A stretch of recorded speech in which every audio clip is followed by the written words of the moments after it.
So we're here today to talk about this year's Nostradamus report, which, as Sia said, is the 9th. And this report is commissioned by the Nordic film market at the Göteborg Film Festival, and it looks at the near future of the screen industries.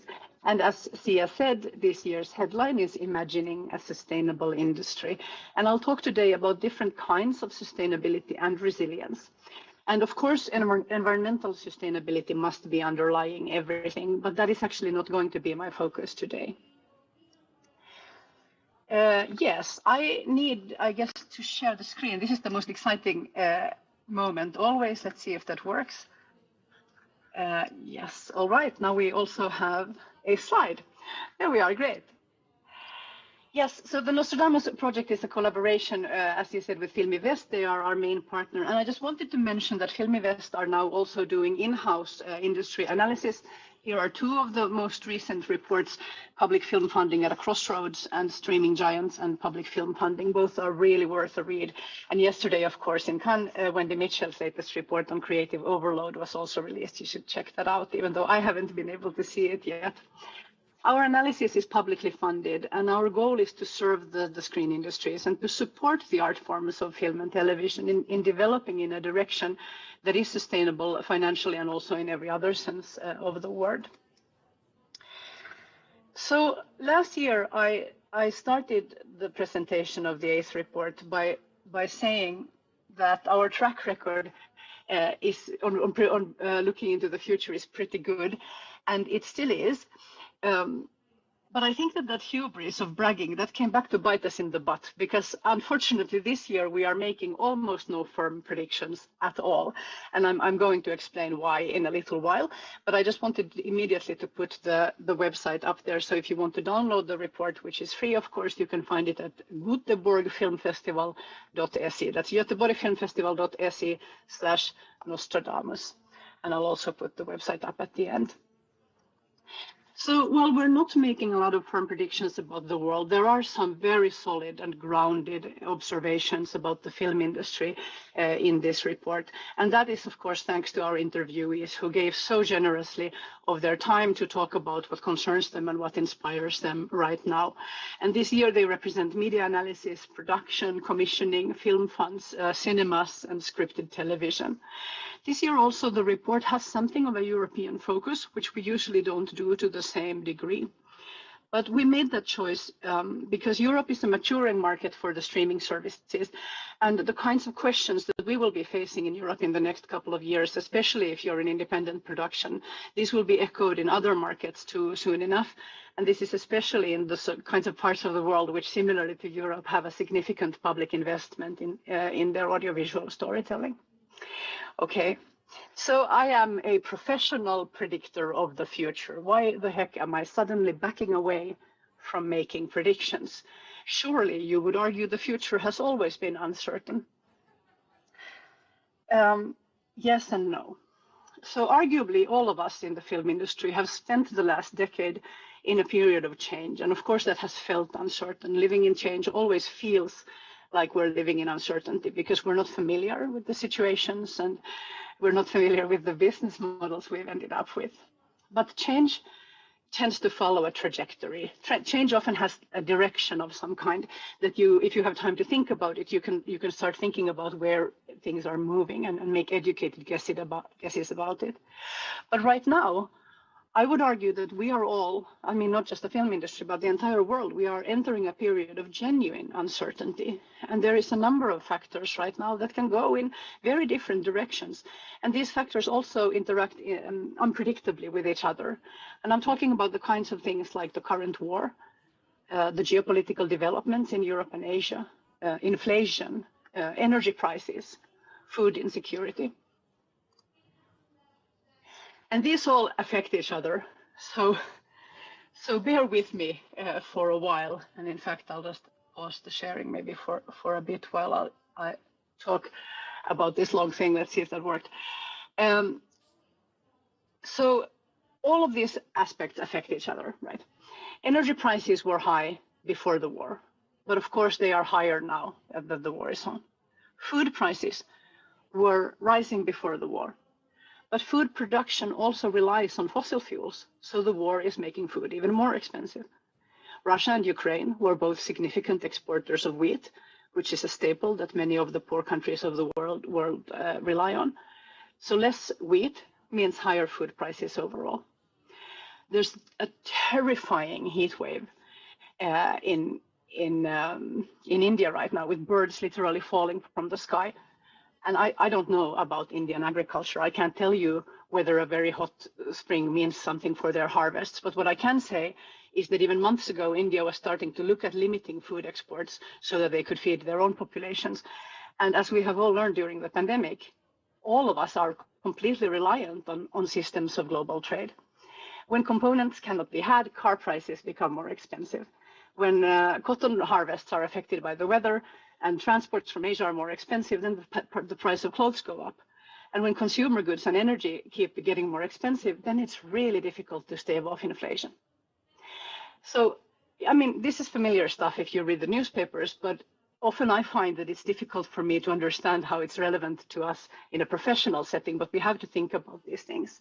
Of course, it's theoretically possible that the war will end tomorrow. Let's hope it does. And that political conflict wanes, and that energy prices drop, and of course the climate crisis will continue. But maybe this year we get really lucky with the weather, and food crops and other key commodities are not very much affected. It's possible. It's just not very likely.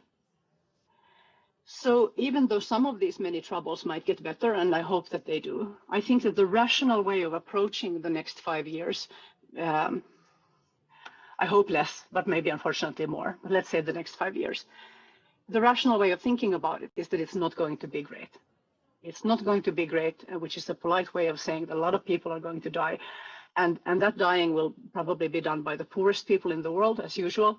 But absolutely, middle-class households will also be affected economically. And this is now where this becomes immediately relevant to all of us.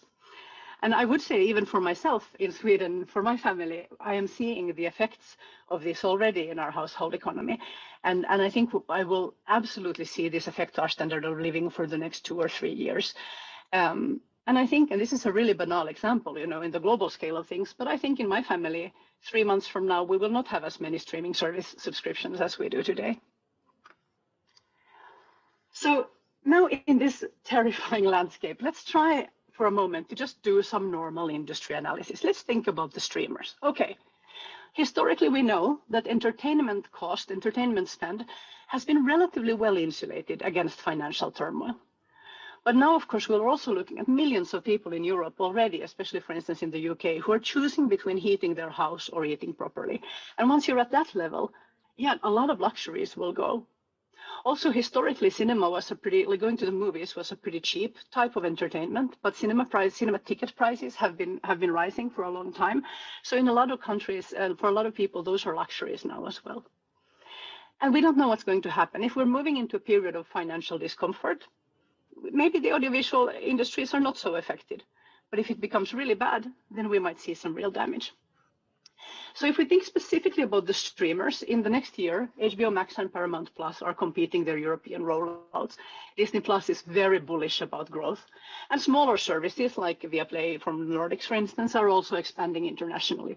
So there is a lot of competition. And there is a lot of content investment that is already committed to fuel that competition.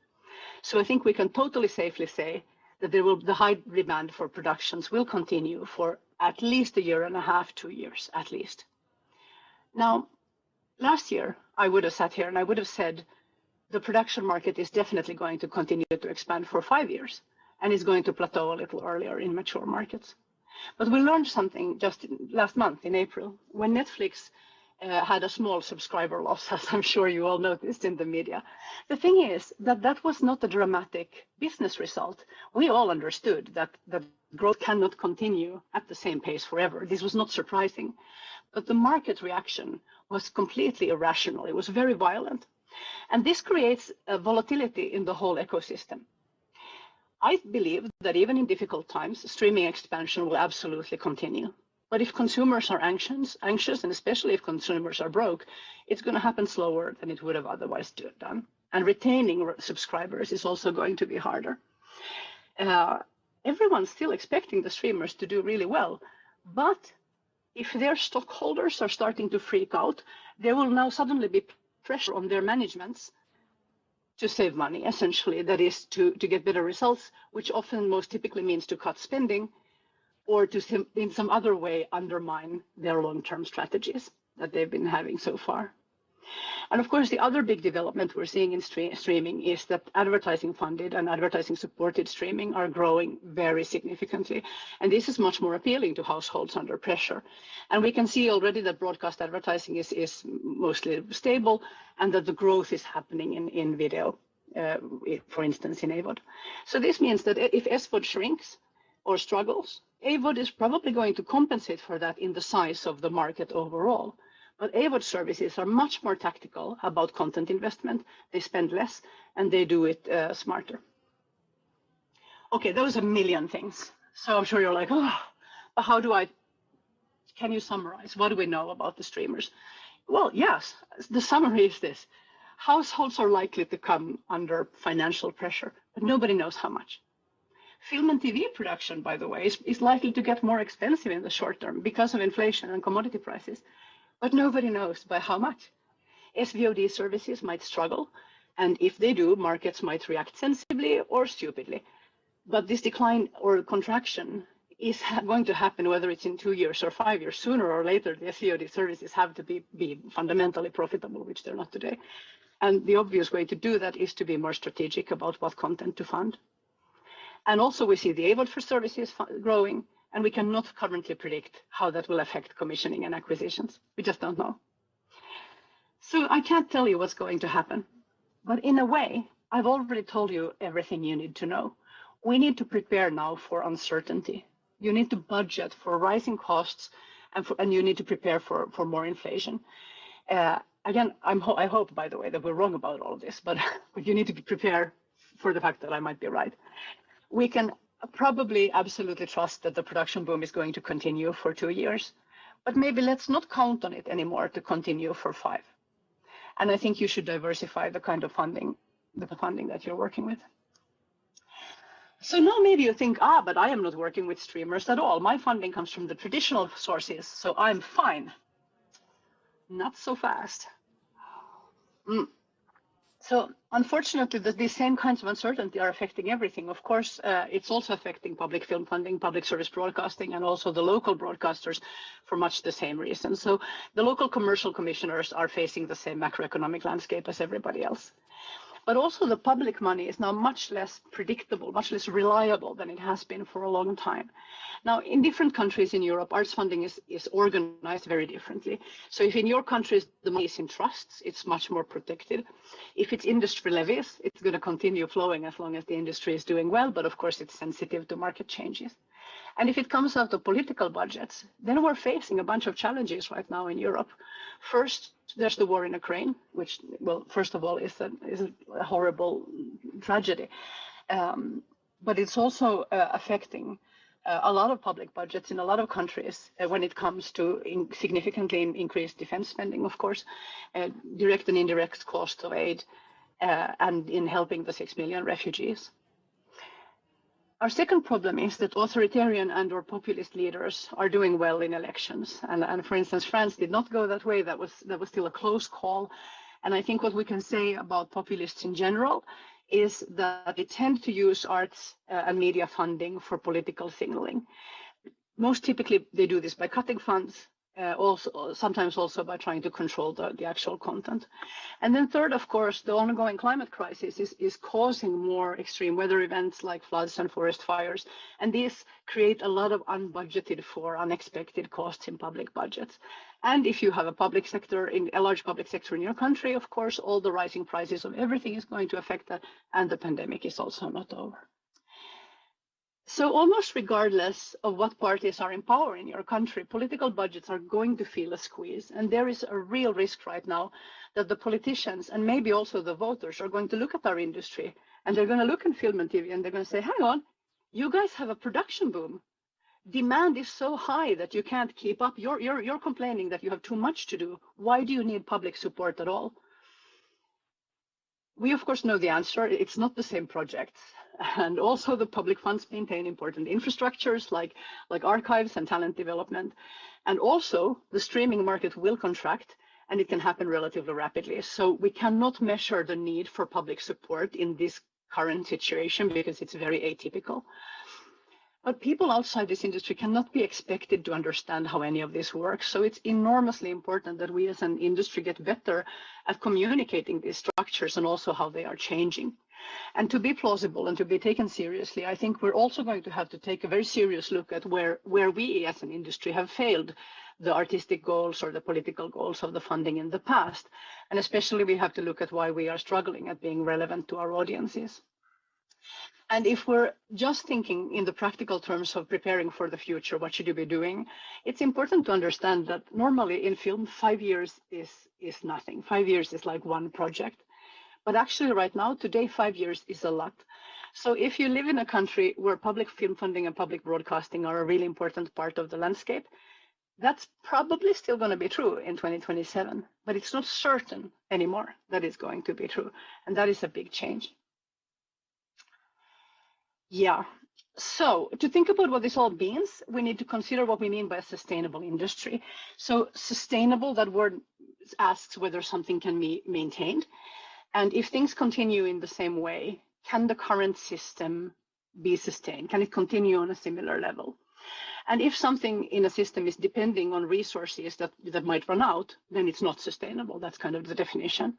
So in the environment context, we're talking about the resources of the earth. But when we're talking about a sustainable industry, what we're looking at also is resources like time and money and health and creative capacity. So if a small production company is surviving only because their owners are willing to take a pay cut, or only because everybody is working 70 hours a week, then it's not sustainable.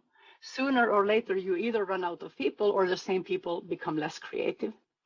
And the fact that people in our industry are very passionate is not a good basis for sustainability of a project or of a business model.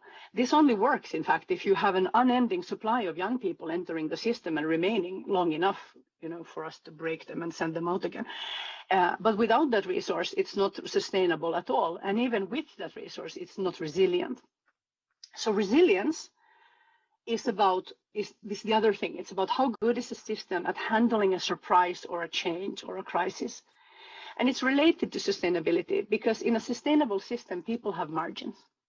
If people are not already exhausted, then when there is a crisis, then they can step up and work 80 hours. And if they have individually some financial margins, they're not in a desperate situation, maybe there's a pandemic, and they don't have to leave the industry, they can afford to stay.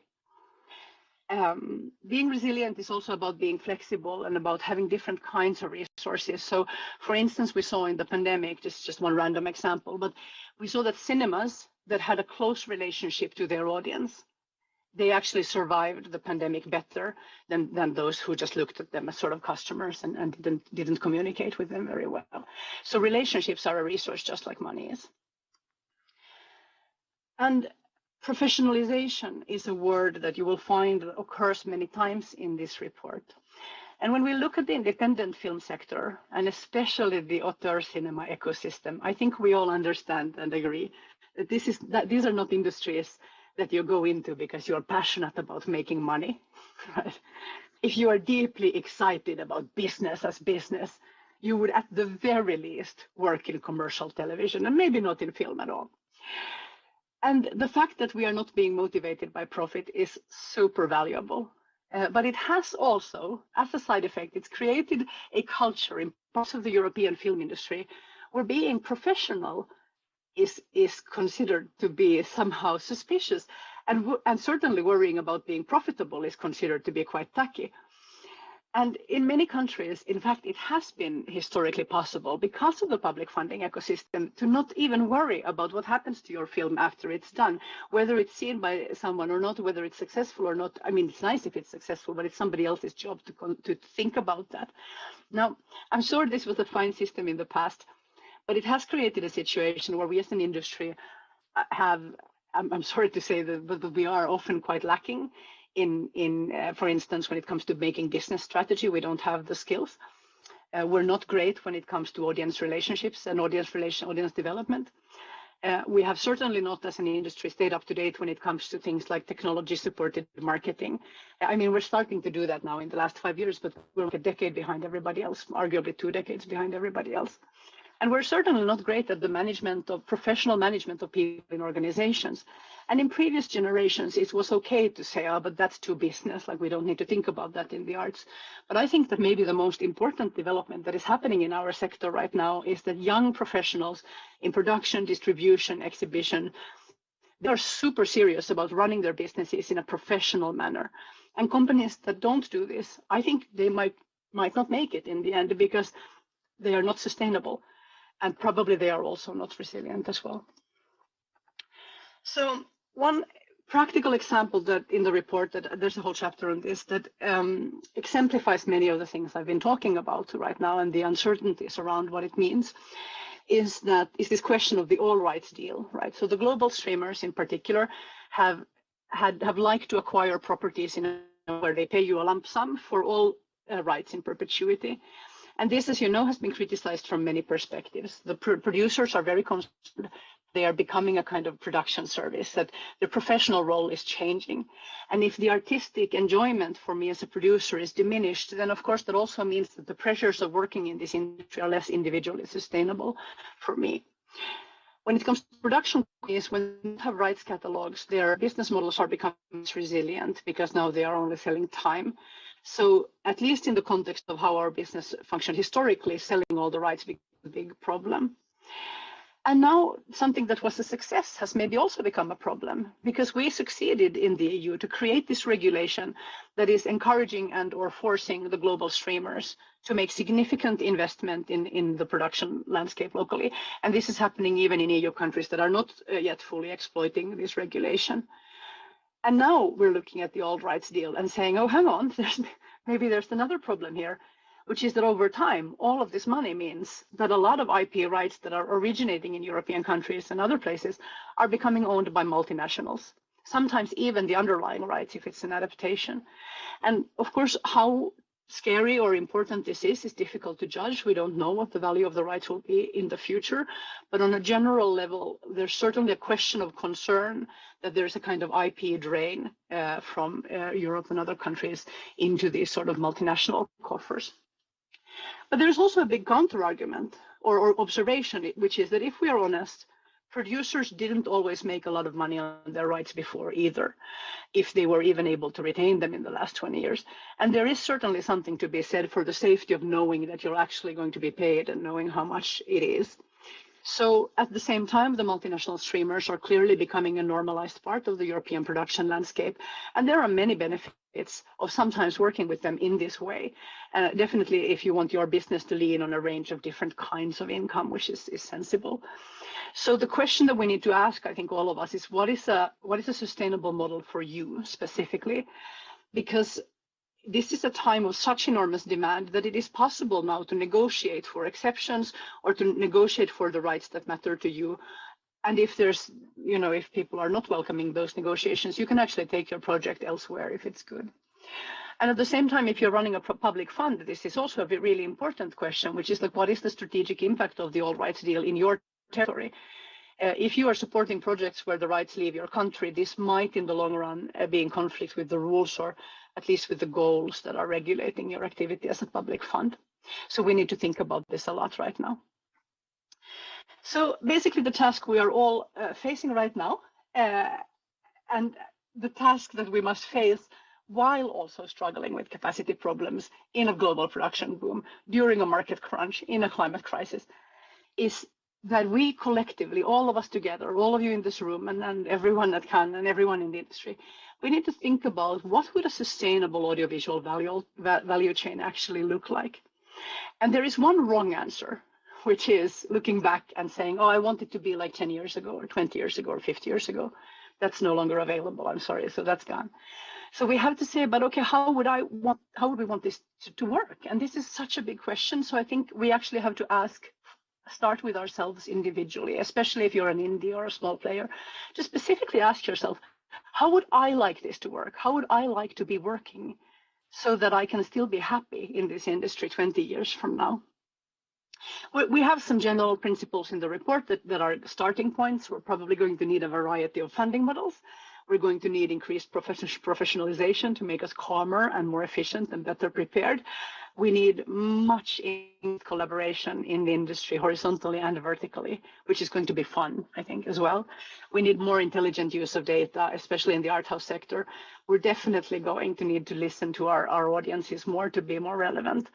And funders and producers and everybody else who has a negotiating position is going to have to use that negotiating power to change unsustainable practices as rapidly as possible.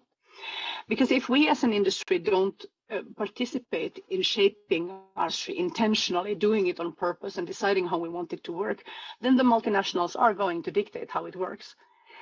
And because of the challenges that the multinationals have with stockholder influence, I would argue that they are probably not even good at making long-term sustainable decisions for themselves, let alone for everybody else, which is why we need to work together.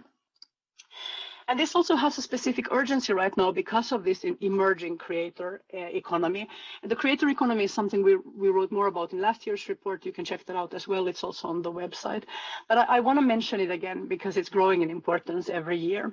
So this is the landscape where creatives are using social media platforms and digital distribution to create direct relationships to audiences, and this also includes direct economic relationships. So the traditional example of this would be a YouTuber, for instance, but now we are increasingly seeing a range of indie talent who are working in a range of formats in this way. And when there are no middlemen, the whole numbers game becomes completely different.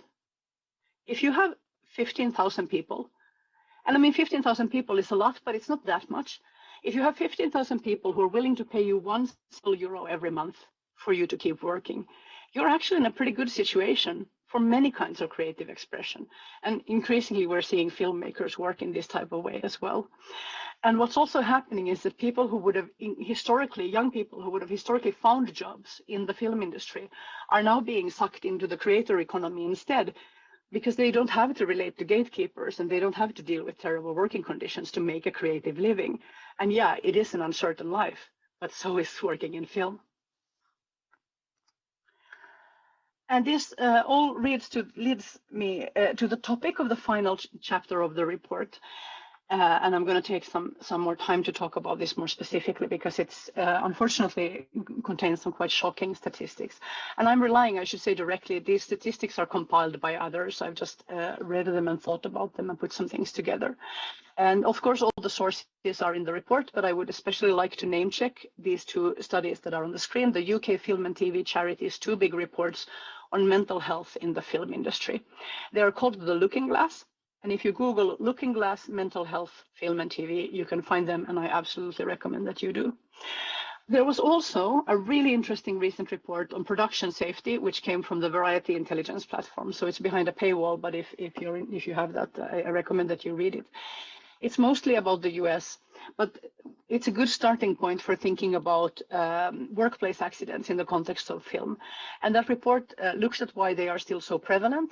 And it also finds, importantly, that the statistics when it comes to film set accidents in the US are quite unreliable. So at least there we know that the real numbers are actually even higher than we thought.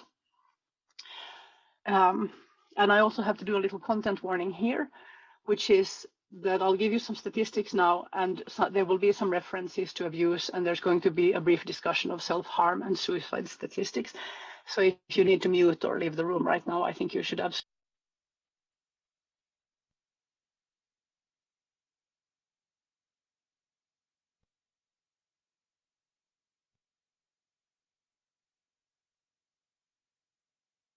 Was happening right then, the pandemic was starting. So outside of the UK, it didn't actually get that much attention. It's absolutely worth a read still. And the follow-up report is totally fresh. It's like a month old or something like that. So the first report was based on a big survey that they did in 2019. More than 9,000 people in the UK film and TV industries responded. And more than 4,000 of them responded with enough demographic data that they could be analyzed in detail. These respondents were working in the whole value chain, from production to exhibition. They were in broadcasting, they were working in pre, working in post, different genres, certainly not just scripted fiction, everywhere in TV and film and in exhibition as well. And the follow-up study was similarly structured, and then they also asked some new questions. And if you go to the studies, you can also see this data broken down per professional category, for instance, but I'm just going to give you some headline numbers now.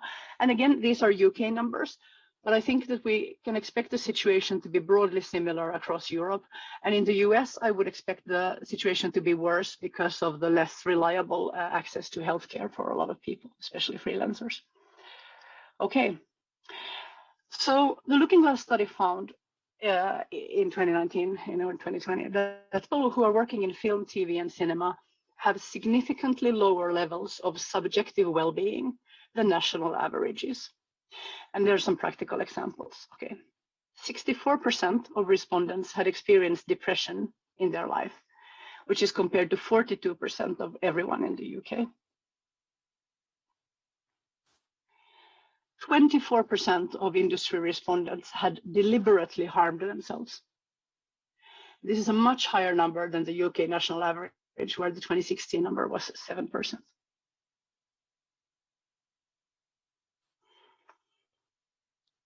More than half of the respondents, 55%, had contemplated taking their own life, and that's compared with 20% nationally. Now, I need to say that suicidal ideation is a pretty common stress response, as far as I understand. The brain suggests these images as a kind of escape mechanism when we're trapped in an unsustainable situation. It means you're in a bad place, but it doesn't mean you're actually suicidal, thank God. But the number is still alarmingly high. And it is connected, although not linearly, thankfully, to actual suicide attempts, which of course then again are an expression of a much deeper and acute crisis. But even here at 10%, the numbers are above the national average. And I know this is hard to hear, but I think that we should just take a moment to translate these proportions to people in the room, for instance. Just think about how many of you is 10% or 55%? And how many people is that in your workplace? In the 2021 study, 35% had considered taking their life in the past year. Now, this number is not only, I think, about the film industry, because of course it would have to be affected by pandemic-related difficulties in life.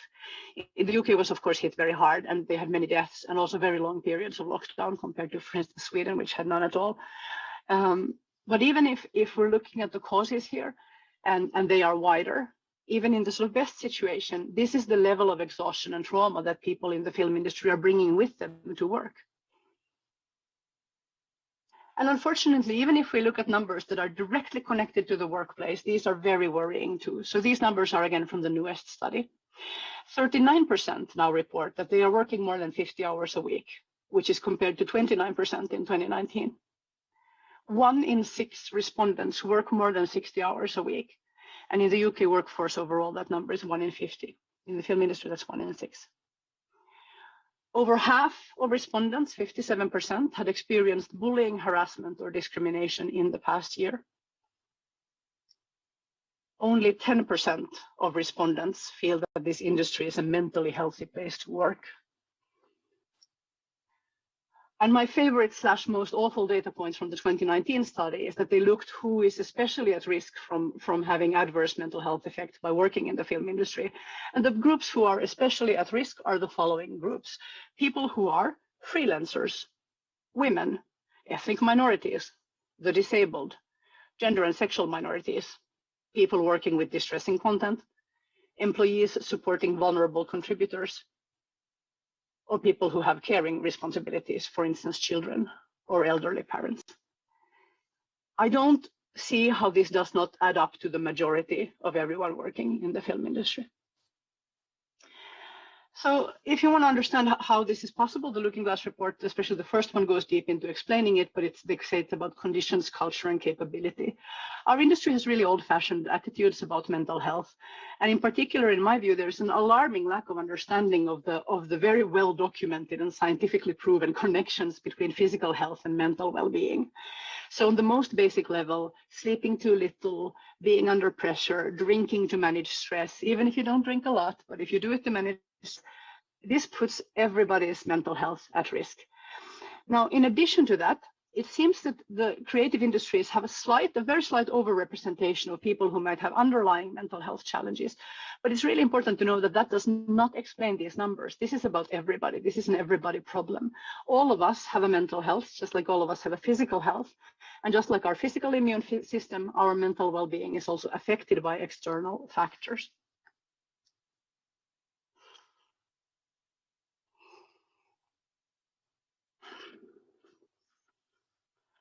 So I wanted to put the name Helena Hutchins up here because people don't remember this name as well as they remember the other details of the case. She was the DP who was fatally shot making the film Rust. And after that tragedy, we as an industry looked at gun safety protocols very carefully. And it really does seem that this film industry does not have a gun safety problem. And I would say overall as an industry, we don't even have a safety culture problem. What we have is a stress problem and a lack of sleep problem. And the mental health stuff that I was talking about before, I mean, of course, that's important to deal with, but that's about individual suffering in a way. It's just a symptom of something else that's going on in the environment. Those numbers are the canary in the coal mine. And what they tell us is that the film industry is an environment filled with really tired people who are working very hard, and that we are doing it in a culture of hierarchy and pressure and economic fear that allows all kinds of unthinkable things to happen in our workplaces, whether it's bullying or being sloppy with safety protocols. And I know that this is awful, and it's very easy now to think, oh, but I'm sure there are other industries that have problems as well. Yes, that's true. But it's also important to understand that we are an industry that less than a decade ago, we kind of woke up to the idea that maybe sexual harassment and sexual violence in the workplace is not acceptable. Like, that's a relatively new concept in our industry. So let's just say that our gut instincts on what's normal in the workplace are probably not great compared to a lot of other workplaces. And I think we should be real and understand that people actually die from working on film all the time, but they don't tend to become global news because they don't usually get shot. They die in car accidents after working 14 to 16-hour days with very short turnarounds. And each of these deaths is absolutely as unacceptable as the tragedy that killed Helena Hutchins. Okay. In the most recent Looking Glass study, 65% of responders had considered leaving the industry in just the last year. And 2 years earlier, only 63% had ever considered leaving. And now people are thinking about it actively. So this problem that we're having is clearly being exacerbated by the stress caused by the overproduction and by the pandemic delays. And it's happening at the exact time when we need more people, not fewer people. And in particular, we need more experienced people who don't need hand-holding or mentoring to be able to deliver. And yes, finding and training new colleagues is super important. But what's really important and much more cheaper in time and money is to keep the people who are already here. And yes, we all tend to budget project to project, but I think we also like to work with the same people again and again because we trust them. So the question that I think is at the heart of this is how do we balance the urgency of the next deadline and getting the next project done with the need to have those same individuals around and healthy and being able to work with your next project as well. So here's another fact about the human brain. I'm coming to an end here. Sustained stress makes us significantly worse at creativity and problem solving. And surely creativity and problem solving is like 90% of what we do in this industry. I was talking to an expert on the EFM podcast. I was talking to an expert on this called Diego Hangartner, and I pushed him. I said, you know what, but like the 60-hour week, it's often necessary. We have to work like this. And he said something that really shook me. He said, yeah, so do Olympic athletes. But they also understand that what is required to continuously perform at that level is rest. Systematic rest for the body and for the mind, and good nutrition and emotional stability and some other things. And that really stuck with me because what we do is really hard. And it's a fresh idea. What if we respected ourselves and each other enough to take that seriously? Athletes also get injured a lot in the workplace, by the way, but we don't celebrate sports injuries the way that we glorify like suffering at work when you're in the arts. And if nothing else, a work environment that makes us bad at thinking and creating is just bad for business.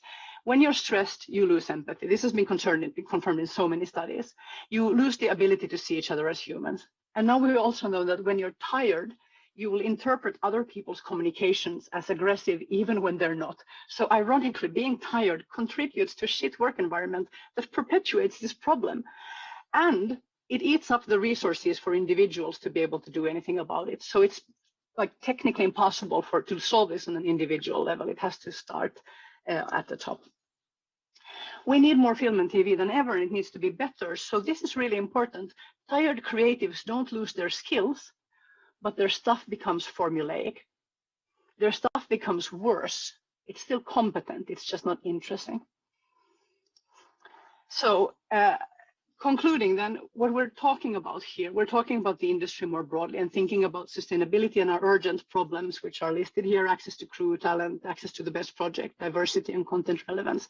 All of these are connected directly to this issue of industry health, in particular diversity, which is so important for relevance, because we cannot achieve a diverse workforce as long as every underrepresented group is disproportionate at risk of being broken by working in this industry. So we are in a historical boom on demand and production. It's going to continue for at least 2 years. And this means, on one hand, we have an enormous pressure to compete and deliver. But it also means that for the first time, for a really long time, we have an opportunity and some resources to make change. And there is a real chance for the film and TV industry in, for instance, Europe, to become economically and human sustainable over time. And I promised that I would give very few answers today, and I will keep that promise and end instead with 3 questions. And these are questions that I think nobody can answer individually, but that we must all answer together. First, how can we as an industry contribute more to global solutions and less to global problems? Global things are macro things like war, climate crisis, global injustice, and so on. In big and small ways, we are part of all of these systems. How do we become part of solutions and less part of the problems? 2, what business models are sustainable and resilient in an uncertain future? And here I'm wondering, especially for independent and non-US production, how do we combine the different elements in this new landscape, including perhaps the creator economy, to find sustainable and resilient ways of working going forward? And 3, how do we change working practices in the industry so that they are sustainable for humans, so that we can keep our crews, keep our talent, keep our staff, so that we can maintain creativity and enable, in the end, a diverse workforce? What would it take, in short, to create a sustainable industry, and who needs to work together to make it happen? To be able to answer those questions, I think we need to imagine a sustainable industry first, and that's something that we need to do together. The Nostradamus report can be downloaded at this address free of charge. It's at göteborgfilmfestival.se/Nostradamus. And now I'm happy to hand you over to my colleague Camilla and our illustrious panel to start answering these questions in some way. And I'll also be around in the panel if the technology permits. Thank you very much.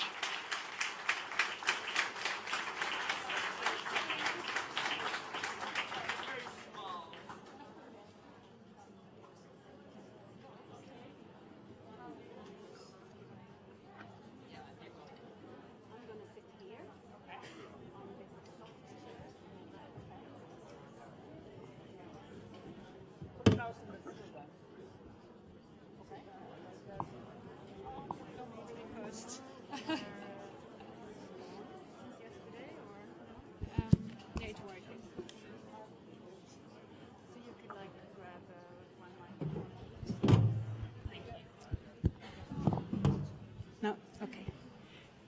And thank you, Johanna, and good morning, everybody. As you heard, Johanna was supposed to be here moderating the panel, but she's not. And I'm here trying to fill in for her on short notice, and everybody seems to be sick. I have a really bad back, so if I'm moving in a strange way, it's not because I'm strange, it's because there is pain in my body. Well, we are now going to dig a bit deeper into certain perspectives of the just presented report, more or less 3 specific areas.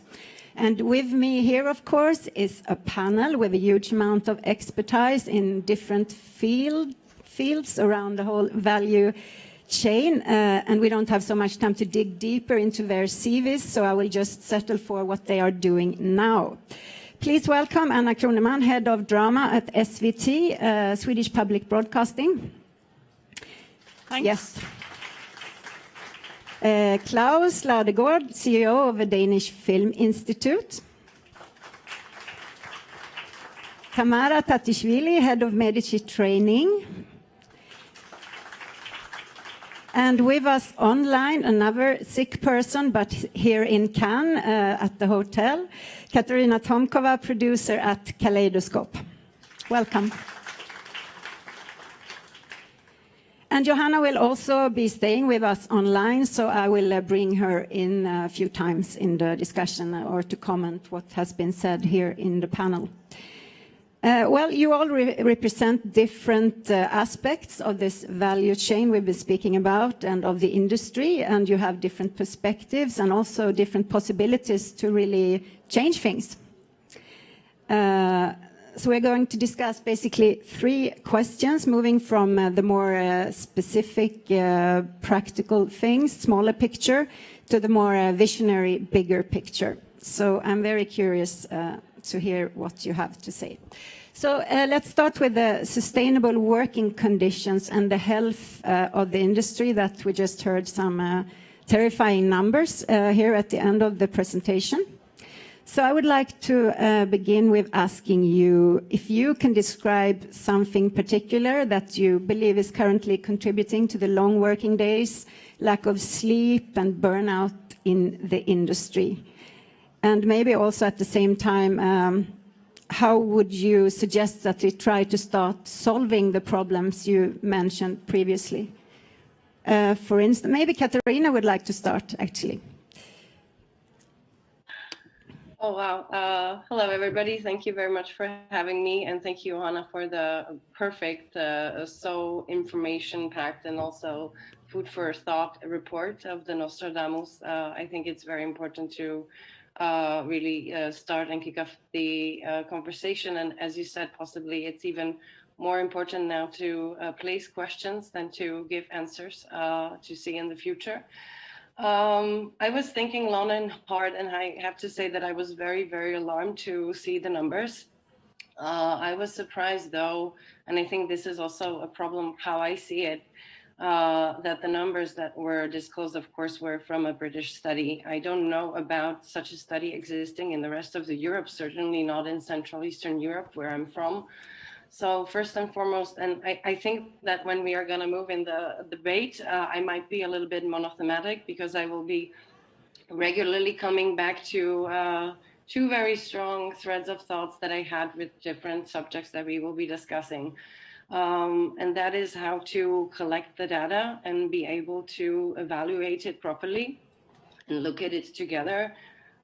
Because with the mental health issues and the pressures that Camilla, you were asking that we are, why do you think that we are living in such a kind of unhealthy environment is I think that the pressure, and this might be different types of pressure, of course, an economical pressure or performance pressure, mental pressures that we put upon ourselves as individuals. This is one thing, but the surprising thing here is that we very rarely talk about it. And I have to say, whenever a fellow producer or anybody else from the industry disclosed such information of tiredness, of being burned out, to me, that was in one-to-one conversations, very individually. I don't know if it in any of, for example, the producers associations meetings across Europe, this would be a subject that would be openly discussed. So I think that the first thing that we necessarily need to do is exactly as Johanna was saying, as 5-8 years ago, the sexual harassment was not a thing that was publicly discussed. Of course, everybody knew about it. Nobody really had the courage to take it out publicly and really analyze it. I think it shows us that this can be done and how it should be done. And I really believe that we should start talking about it. I'm very happy that, for example, this report, as it is, tapped into it. I think it's a great thing that we start doing this. And the second thing that I think, apart from the data and kind of the openness of sharing the data publicly as well, I think whenever me personally, anything that ever happened to that helped me, both in of course, work-related issues, mental issues. That was also always the sense of community. So for me, this is something that I saw being mentioned throughout the report. Johanna was mentioning this throughout her lecture, is that we need to then look at the data and discuss what are the possible results and kind of the ways that we can help the situation. We should do this together. And when I say together, I'm not only saying together as producers, together as DOPs, but across Europe. We look at the data as a European society. Okay, Yes. thank you.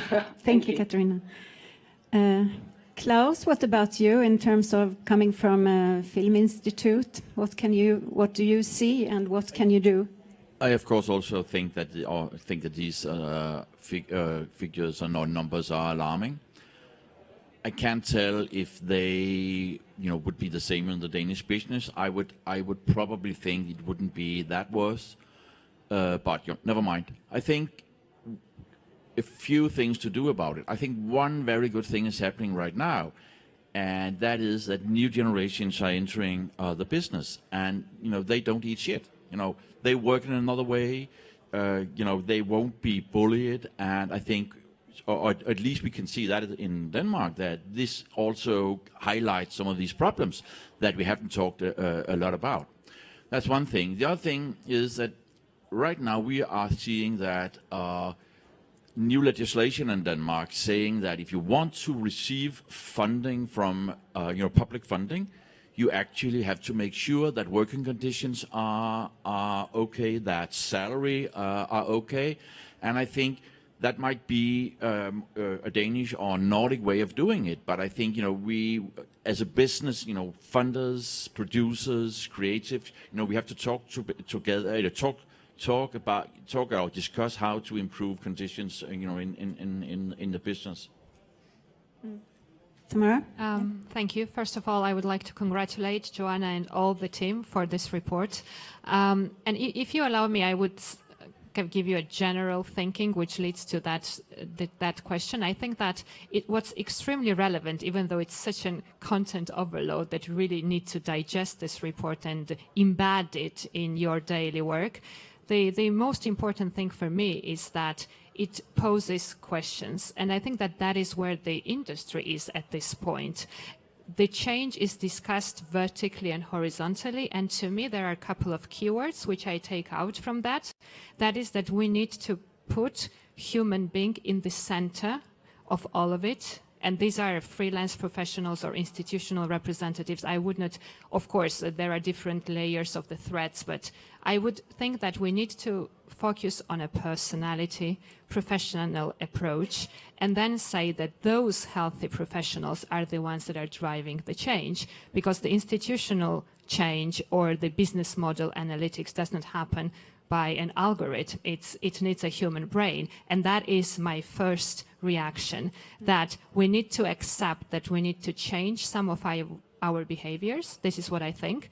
And those changes will be different in different territories. And I think that that's what Klaus also mentioned, that, in Denmark, it can be legislation. I'm sure that if you would go to my country, Georgia, in South Caucasus, and people would be quite surprised to hear about that sort of legislation. We have not yet reached that. So, there should be a different kind of actions put in place. And we have to be realistic about it. And that would be that we are including each other. And that brings us to another big takeaway for me from this report, and that is cooperation that Johanna has mentioned. Because this we've been always collaborating, but I think what we're doing now, we're changing the methods of cooperation, because we understand that we need to walk away from some practices and bring in the new ones, the healthier ones. And probably that could lead to the fact that we do not speak about this institutional business all the time as something that is cool, if you like it, or that is constantly industry fatigue, and if you work enormous hours that them think great about you, because we could change it, but I cannot talk about anyone. I can only talk about myself. And I think that the change needs to start individually and then spread across the industry, and that will lead to the changing business models, practices, being more respectful and inclusive. That's how I would tackle this topic.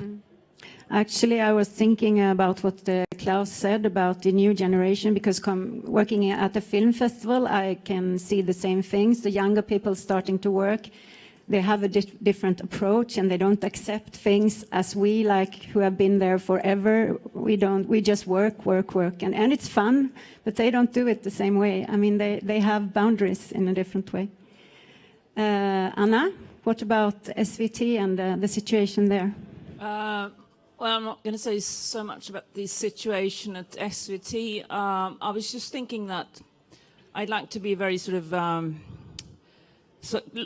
lots of good things has been said here, and I think the new generation has a different approach. I totally agree to that, and I think that's is going to be very helpful. But I also think that one of the biggest problems with, I mean, we have to realize that we've had a boom, a production boom. So it's like the volume of productions has gone up with like 100%. So it's not strange that things are going bad in the workplace. I see, from my perspective as a commissioner, I see a lot of junior people on senior positions.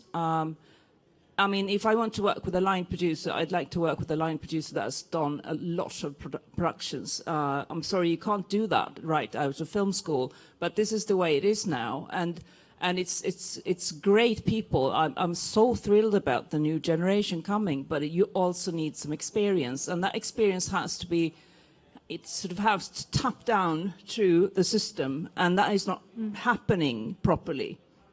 So I think that's a big challenge that we have, that you end up on a senior position too quick. You get greenlit maybe too quick, and that can, I mean, it can be really harmful too if you come out and the pressure on you is to deliver something on your first try, which is actually what happens now, and people do get out of film school, go directly into a big project that is greenlit very quickly, and you don't have the support around you. I think that can be a horrible experience. So I think you have to be, you know, on this level and on the practical level at the same time, talking about these questions. And of course, I also think the numbers are shocking. So I'd be very worried if we came up with the same numbers. I'd like to see the numbers. Yeah. Klaus, you had a comment? Of course, the numbers must have something to do with the production boom. And although Johanna is saying there's no predictions in the report this year, there's a major prediction to me. Because, you know, common knowledge for years has been that the production boom will go on at least to 2030. In the report, Johanna is saying 2 years. You even said maybe 1.5 years during the presentation. And of course, this will change a lot of things, not only for the working conditions, but maybe we are looking, we are at the top of the production boom right now. I tend to agree, not because of the war, not because of the things you named, or also because of them, but also I think we are putting out a lot of crap series all over Europe, and the audience don't want to watch them. So I think they will disappear, and we will see a lower production volume than we see right now. And this will probably, or if we decide to, this can, then we can actually improve working conditions. And if you think on your own, like professional or even personal level, can you see something that you could do at this moment to try to change things? Or can you think of any other person or organization that you think should do something immediately? I think there are quite a few initiatives in this matter, actually, where there's like a skill set, the screen school, whatever it's called in the UK, being this organization is being set up in Sweden now. So and it's strange that it's taken so long, but I think that's one of the initiatives, and we collaborate quite a lot with the unions as well. We talk about these issues a lot more than we used to do. But it's also, as a commissioner, the environment responsibility lies with the production company. And I think I hear, and this is going to be maybe a controversial thing to say, I hear a lot of talk about creative producers. You want to be the creative producer, but you don't want to do the job of being a producer. And someone else is taking care, being responsible. You're actually responsible for your production as a producer. And people seem to have forgotten that it's only sort of, so you hire a line producer, and that's the person who's going to do the job. But you're responsible, and people have to be responsible now. Otherwise, it's going to go to hell. I think, or at least in Denmark, we talk to the unions. We try to encourage deals on salaries, on working conditions. We can also, it's quite obvious that part of the legislation about physical conditions in the workplace, it's not working when it comes to film productions.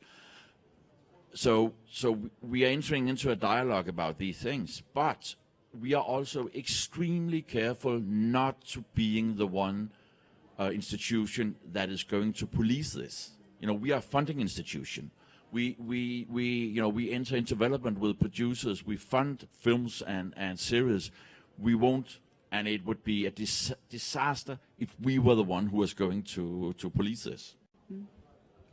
Well, I can only see the practical work that I could do because I'm a freelancer myself, and I could be part of the awareness building process, and I could bring this information to the training that I manage or some other actions, and I would be positioned to say that, this is what is happening, be aware of that, and, when thinking of your next action or your joint next action, take that in mind. I am personally not positioned to cover a long landscape aside from the actions which I lead on, but also in one of the roles where I am collaborating with European Women's Audiovisual Network, we have launched a new project which has not yet started, but that's a collaboration with the Global Union of Media Workers, and we are engaging in 2 years program where we will be producing toolkits specifically aligned to the topics that Joanna mentioned, and make more awareness around this. So that would be also probably complementary action.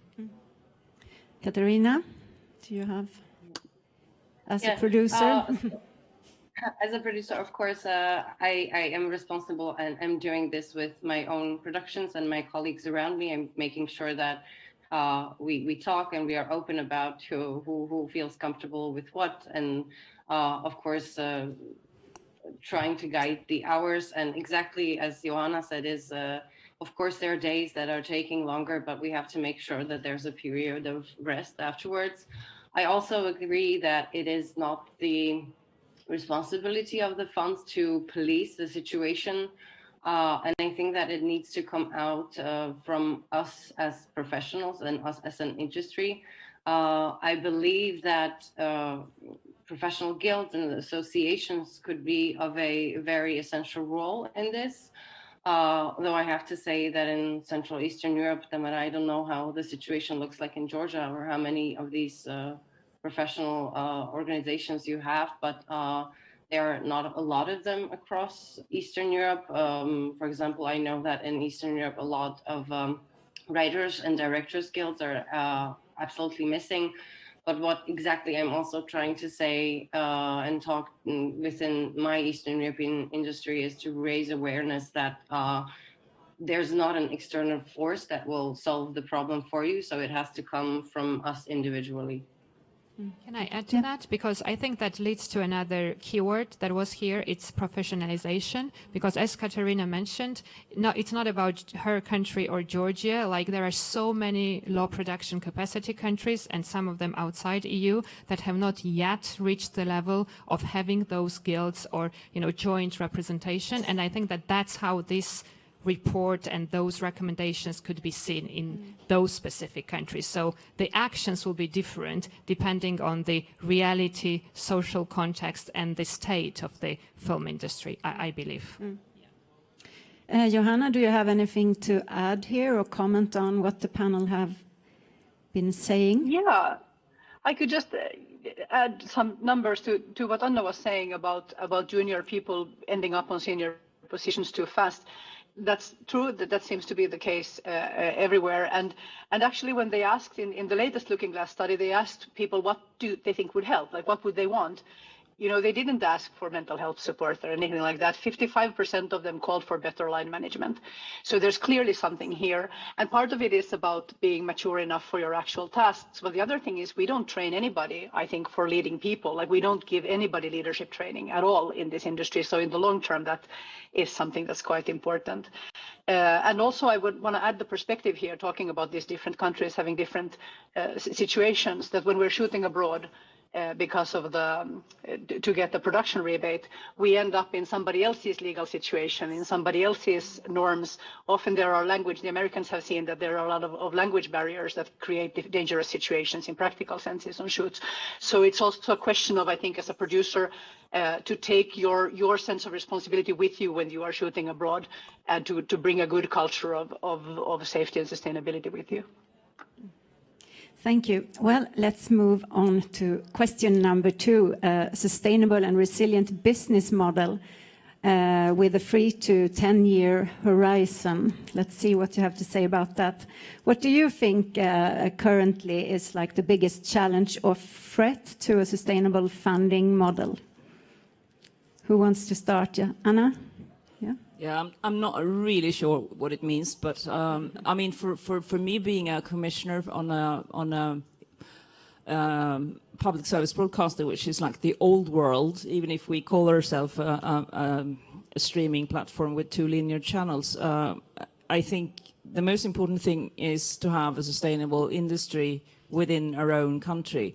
I mean, so that there are a variety of production companies that can produce for us, and not only the big ones buying the small ones, and then there's only one company left that we can work with. That's not good for us. So that's a very important thing, and I think we need to be open to work in different models. Like, I hate being called the old model, but I think the old model is going to have a revival. So let's hope for that. I think we need to work together to make great TV drama, because there's going to be so much, and I'm a bit with you on what you said, Klaus. But apart from that, I think working together and being open for that there are going to be different models for different things, and still we have to sort of talk about how we can do it sustainable for every people who work here, for the creatives. I mean, that's the important thing, right? But do you feel that there's a threat, I mean, a political threat maybe for public funding, or what's your thoughts around that? You go, Klaus. Yeah. No, not at all. Not in Scandinavia. Not in Scandinavia, at least. Not in France. You know, I don't see it. I know it's in the report. It was in the presentation. I think it was in there also last year and the year before that and the year before that. But, you know, we just had a levy in Denmark. 6% of the turnover of the streaming services. This will mean that our funding for both films and TV series will go up with around 50%. I feel that politicians actually maybe influenced a bit about, from the whole COVID situation, know that we need to have national culture. You know, we need to have films that address our own challenges, our own culture, our own history. And they tend not only to see films as economic activity, as they have done for 20 or 25 years when they, invented all those silly incentives all over Europe. So I'm not at all nervous about that. I think, because I'm also part of the old world, I think our main challenge within the years to come is to figure out where do we position ourselves in relation to the streamers. They are there. They won't disappear. If we ignore them, I think we'll die. So we have to figure out what can we do with them and on what conditions. I think we should collaborate with them, but on one very, very important conditions, that we should always secure, if there's public money in anything, creative control belongs to producers and creatives.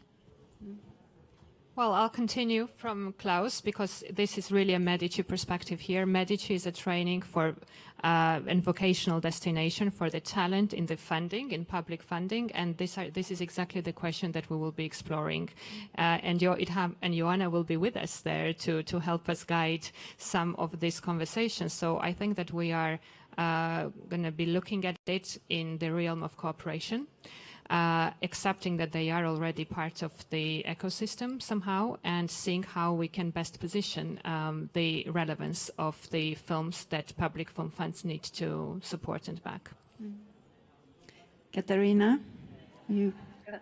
Yeah, so I absolutely agree with everything said, that all the streamers are not certainly going away.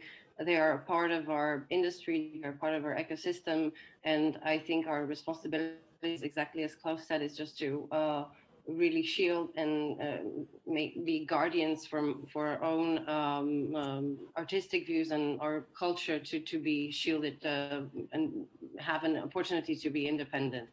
Of course, as this is the case of the Slovak Fund, but I believe this is a case of many funds across Europe, that they are directly dependent on the income and the levies coming from distribution, coming from box office. I am very, very jealous and so happy that in Denmark it really came to the 6% levy. I think this is a great inspiration for funds that are from my part of the world, and I think that's certainly a way to be continuing in these footsteps.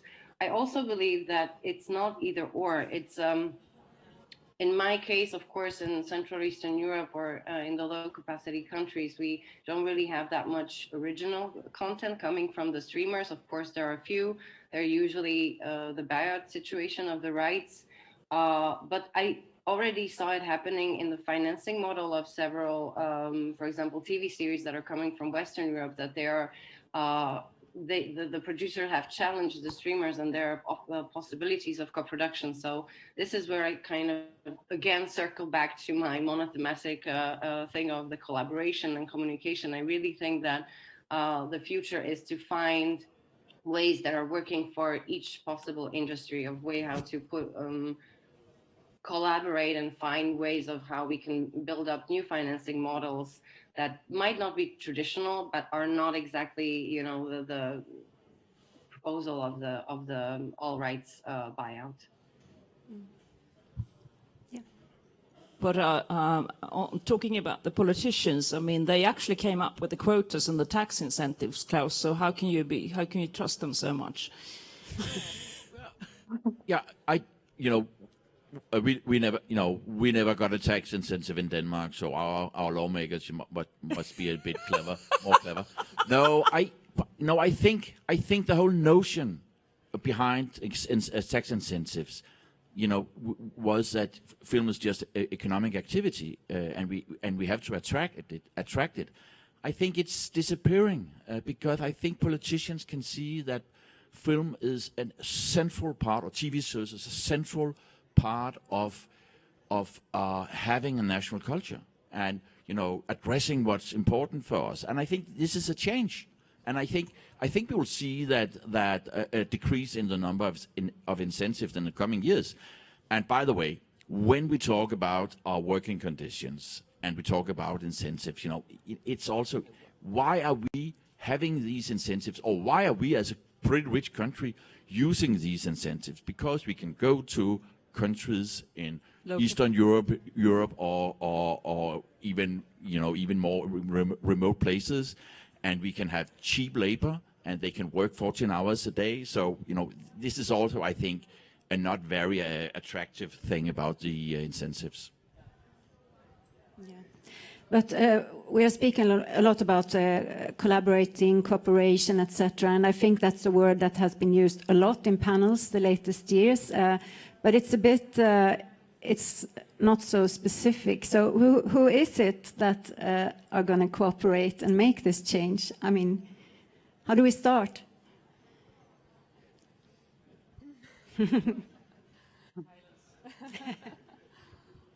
It depends on, I mean, we say sustainability about almost every question now. So I think you have to sort of, there might be different groups that have to collaborate in different questions or themes. So I think we all need to be open to that. We had, like, if we talk about financing, we had the old model. There's the New Deal. It wasn't that great.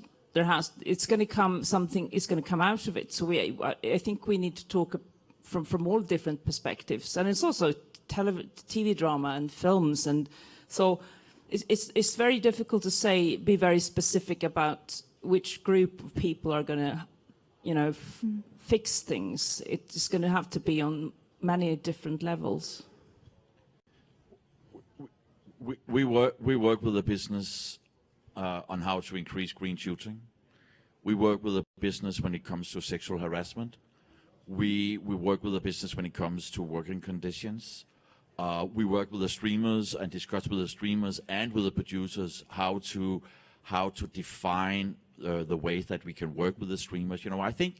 I think there's not one thing we should do here. We should do a lot of things because we are addressing a lot of quite different issues, although they are all labeled sustainability right now. Yes, I think, well, in Medici sense, I get inspiration from reports such as Nostradamus, but also the other reports published by the Filmivest this year. We recycle, let's say, some of its content to the training, and then we work on it. So I see that as a cooperation.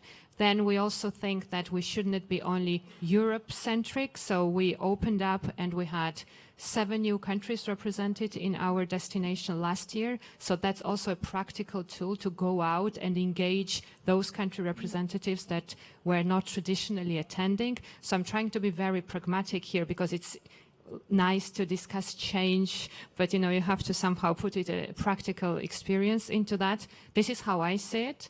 And then if I know a person that can be better than me in some actions, like especially when I work with the talent, I'm trying to highlight the talent and say that you have to be part of this experience. You have to be part of this festival. And, sometimes we back off and we give place to other people, other professionals. And if we all do it, at some point we should achieve that change. Joanna, do you want to comment on this? Just when it comes to this thing, as we talked about at the very beginning about the reliability of the public funding, I hope that what's going to happen, especially now with the war and the autocratization that is ongoing in everywhere in the world, but also in Europe, that our governments will look at investing in the arts and investing in film as an investment in democracy. That would make this money very safe. But at the same time, even in the Nordic countries, it goes very differently. The pandemic, Sweden had very good support for the film industry, and Finland, which had a very similar type of government, had very poor support for the film industry. And Denmark has that thing. Denmark is the unicorn here because Denmark is consistently making content, films that have box office relevance for Danish people. And we want to know how you do that, Klaus. I mean, we don't have time to talk about that today, but I think as long as your citizens watch the content, your public funding is probably safe. Thank you. Well, let's move on to the really big picture. There is a war going on in Europe. We have the climate threat. We as an industry will not be able to solve those questions, of course, but we can maybe do a little bit to work in a better way. So how do you, there's a uncertainty in the future, and how does that affect you in your positions, in your professional work, and maybe also personally?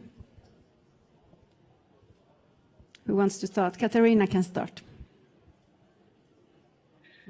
That's quite a philosophical question, isn't it? Yes. Yeah.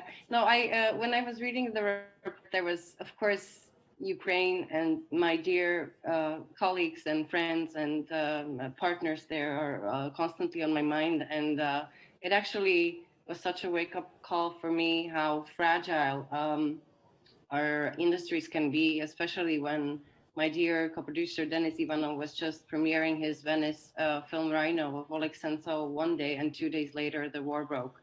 And it was such an absurd picture for me to really see one day all of them nicely dressed up at a premiere, and 2 days later the whole reality of the country has changed. Of course, I very, very, very much wish that this is a situation that will not be repeated anywhere else in Europe, and also that in Ukraine this would be very soon solved, and things will be going back to a more peaceful situation for them. But it really made me think about how would I react in such a way. And I think the only answer out of that for me, and the long sustainability when it comes to either war or basically also economical sustainability, is that I think that, and this will really maybe sound naive, and I apologize for for using that word, but I think I saw it also in the report, is the solidarity and the sense of community. Because in a moment when a country, an industry, a single professional feels they're falling for various reasons and cannot really hold themselves for various reasons, I think that's I personally feel as my responsibility to kind of maintain, or at least help to maintain, some sort of normalcy for that person or country. So I really, really think that, again, repeating myself, that the way how globally we can address either environmental issues, either health issues, either economical issues, is this sense of community. Of course, every country might, exactly as we were talking, or have their own solutions. But in general, to have in mind that global progress and global development, I think this is something that we cannot do on our own, by one, I mean. Thank you. Yeah, I think it's a quite impossible question to answer, but as a public fund, I think we need two things right now. From the politicians, we need flexibility. Give us the money, ask us to fund good films that the audience wants to see, and then get out of the room. Don't interfere. And from the producers, we need trust. Trust in that we actually will defend their rights, that we will try to follow them where they will go, but also accept that the rules for what we can do as funds have to be limited compared to what they are now. Anna, do you have a solution for the world? Yeah, unfortunately not. No, I think, on a personal level, I think it's too difficult to even start talking about what's happening in Ukraine.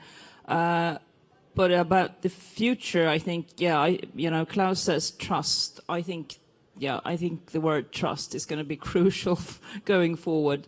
And as a commissioner, I think a lot about which kind of content we are going to promote, and what kind of content does the audience expect from us. Because we've seen that when we make things, we did a series called Caliphate, which is on Netflix by chance. We do things about Swedish society. That are the series that performs the best for us. So apparently the audience expects something else from us that nobody else is doing. And if that's what I'm going to do, it's going to be exciting to go forward. And Tamara, you coming from an area from Georgia, you have a totally different experience than us here. So how do you think around those things? Yeah, sadly, I have a déjà vu with this war that actually didn't start in February this year. They started years before in Donbass. And there's been many films in major festivals from Ukraine from that period to February this year, which were predicting exactly what has happened this year. And one, I don't know, behavioral change we may want to explore is that when we see things, we accept them, even though sometimes there is this comment, you know, that we are tired of war films, or, you know, some images are disturbing. This is the reality people are living. And of course, it's not only in Ukraine. So somehow that brings in some kind of a message, I think. Of course, I have no answer to that question, but I know one thing, you know, in Georgia, the Russian tanks stand 20 minutes drive away from the capital. When we sit here now, there is a military action in Ukraine, and there it's not about professionalization and, you know, whether it's a buyout deal or not. It's about maintaining a singular artistic voice and putting them in a strong position to be legitimately against the historic propaganda, which has been only creating a chaos and despair.